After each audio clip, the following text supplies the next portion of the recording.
Hey everyone, and welcome back to our fifth edition of the presidential election predictions between Kamala Harris and Donald Trump.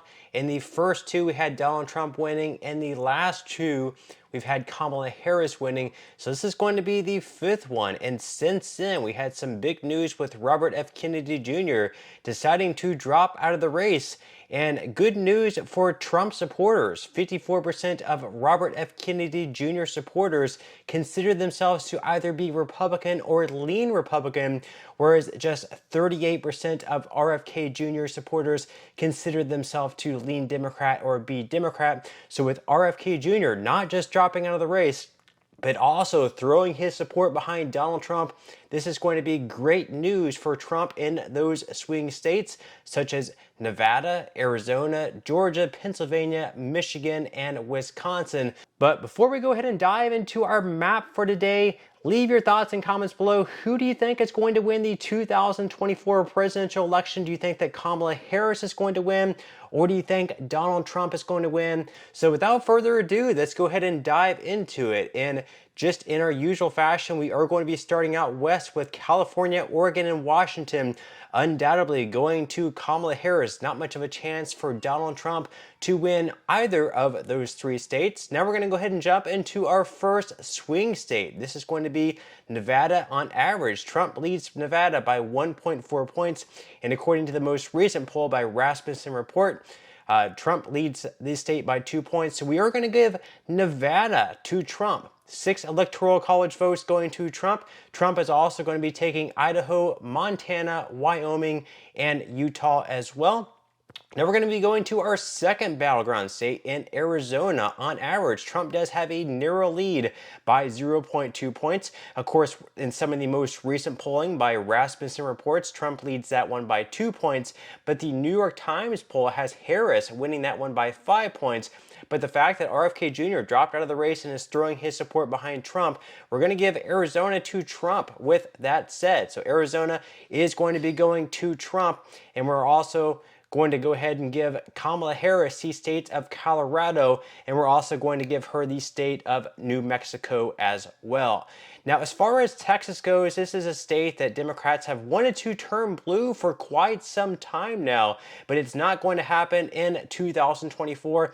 In the most recent polls, Trump does lead the state of Texas by anywhere between 7 to 13 points. So Texas is going to stay red in 2024 and is going to be going to Donald Trump. Trump is also going to be taking Oklahoma, Kansas, South Dakota, and North Dakota, and he's also going to be taking Nebraska as well. Although Kamala Harris is going to get that one blue dot in the state of Nebraska, that is going to be the 2nd congressional district. That is Omaha. Now we're going to run over a few more states. So Donald Trump is going to be taking Iowa, Missouri, Arkansas, as well as Louisiana, although Kamala Harris is going to be taking the state of Minnesota and its 6 delegate votes. Now we're going to run over a few more states. So Kamala Harris is going to take Illinois and its 19 delegate votes. Then Trump is going to be taking Indiana, Kentucky, Tennessee, Mississippi, and Alabama. So right now Trump does lead 175 to 123. Now we're going to be going down to Florida. This was once a purple state that really could go either way, but it's over the past few years that has slowly turned a pretty strong red. And as we look at some of the most recent polls, we have one by ActiveVote. Trump leads by 8 points. We have one by Florida Atlantic University. Trump leads that one by 3 points.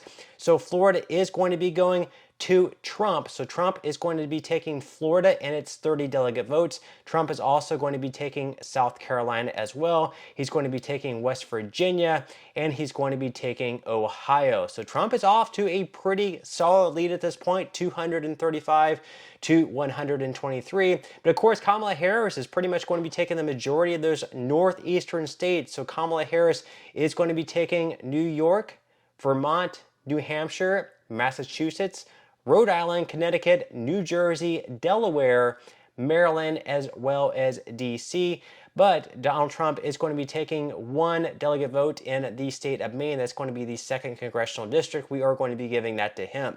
So at this point in time, it's 236 to Trump, 213 to Harris. We have Georgia, North Carolina, Virginia, Pennsylvania, Michigan, and Wisconsin left to go over. These are states that really could go either way, although you have to give Virginia sort of being the favorite to Kamala Harris. We look at some of the most recent polls there. Harris does have a 3% lead based on 7 different polls. And we can look at some of the most recent ones. We have one taken back on August 20th through the 22nd. Harris leads that one by 3 points. We have another one by Roanoke College poll. Harris leads that one by 3 points. And then we have another one by Emerson where Harris leads that one by 2 points. So we are going to give Virginia to Kamala Harris. Now at this point, it's 236 to Trump, Harris 226. We have North Carolina, Georgia, Pennsylvania, Michigan, and Wisconsin. So we're going to start down in the southeast, down in Georgia. On average, Trump does lead the state of Georgia by 1 point. In the most recent poll, Trump does have a 4-point lead on Kamala Harris in that New York Times/Siena poll. So that, given the fact, plus RFK Jr. dropping out of the race and throwing his support behind Trump, we are going to give the state of Georgia to Trump. So that is 16 big electoral college votes to Trump. It's now 252 to 226. Now we have another big state in North Carolina. Back in 2020, Donald Trump did take the state of North Carolina, although the state looks to be very close. And according to a couple of the most recent polls, Kamala Harris actually has a lead and actually won the state. So she won in the High Point/Survey USA poll, and she also won in the New York Times Siena poll by 1 and 2 points, although on average, Trump does lead by 0.9 points. So that, the lead on average, plus RFK Jr. dropping out of the race and throwing his support behind Trump, we are going to be giving the state of North Carolina to Trump. So this is very huge. Trump needs just 12 more electoral college votes to win this thing. So at this point in time, we are down to just 3 states left. Trump just needs to win one of these 3 states between Pennsylvania, Michigan, and Wisconsin. These are all states that Trump definitely has the capability of winning.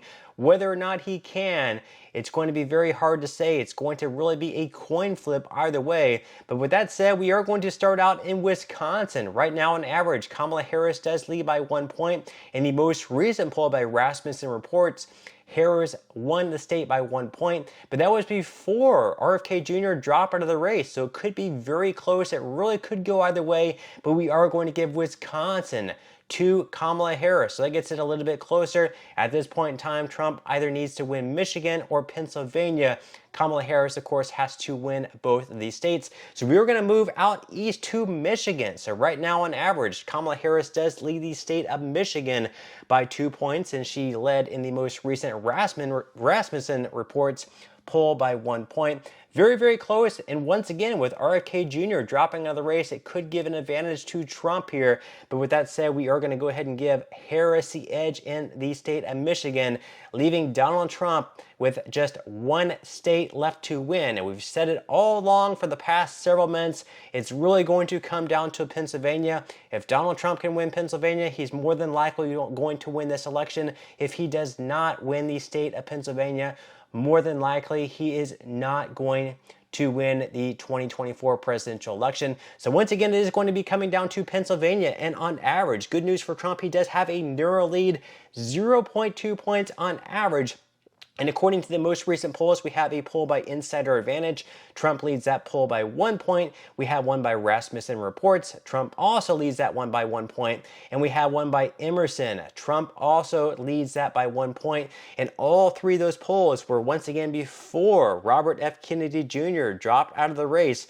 And with those perhaps RFK Jr. voters maybe on average switching over to Trump, this is going to give Trump an advantage in the state of Pennsylvania. So with that said, we are going to give Trump to Pennsylvania, which means that Trump is going to be our winner in the 2024 presidential election. But once again, leave your thoughts and comments below. Do you agree with my map?